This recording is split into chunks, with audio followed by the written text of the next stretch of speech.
نحمدہ ونصلی علی رسولہ الکریم اما بعد اعوذ باللہ من الشیطان الرجیم بسم اللہ الرحمن الرحیم۔ حاضرین کرام السلام علیکم ورحمۃ اللہ وبرکاتہ۔ حاضر ہیں خوابوں کی تعبیروں کے سلسلے میں خواب میں جنازہ دیکھنے کے حوالے سے۔ تو حاضرین، اس کی مختلف صورتیں ہیں اور اس کی مختلف تعبیریں ہیں۔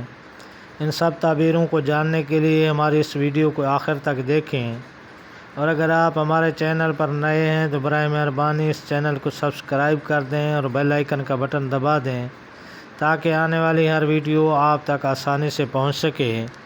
تو چلتے ہیں حاضرین خواب کی تعبیر کی جانب۔ خواب میں جنازہ دیکھنے کے حوالے سے، اگر کوئی شخص خواب میں جنازہ لے جاتے ہوئے دیکھے تو دلیل ہے کہ صاحب خواب اتنے لوگوں پر حکومت کرے گا جتنے لوگ اس کے جنازے کے ساتھ ہیں، لیکن ان پر ظلم کرے گا۔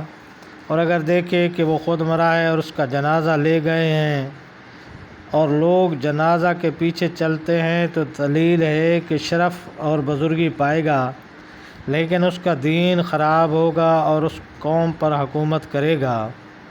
اور اگر دیکھے کہ خود مردے کا جنازہ اٹھا کر لے جا رہا ہے تو دلیل ہے کہ بادشاہ کی خدمت کرے گا اور اس سے خیر اور نیکی دیکھے گا۔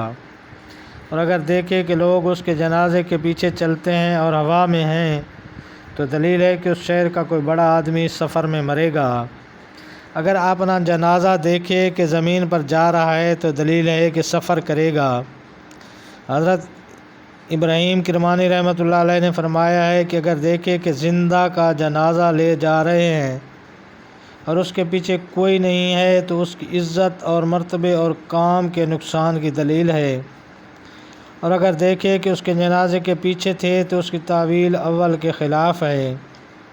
اور اگر دیکھے کہ اس کا جنازہ جاری تھا تو دلیل ہے کہ لوگوں پر ظلم کرے گا۔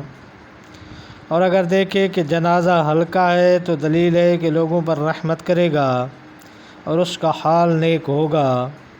اور اگر دیکھے کہ جنازے سے گرا ہے یا لے جانے والوں نے اس کو گرا دیا ہے کہ عزت اور مرتبے سے گرے گا اور اس کا کام رک جائے گا۔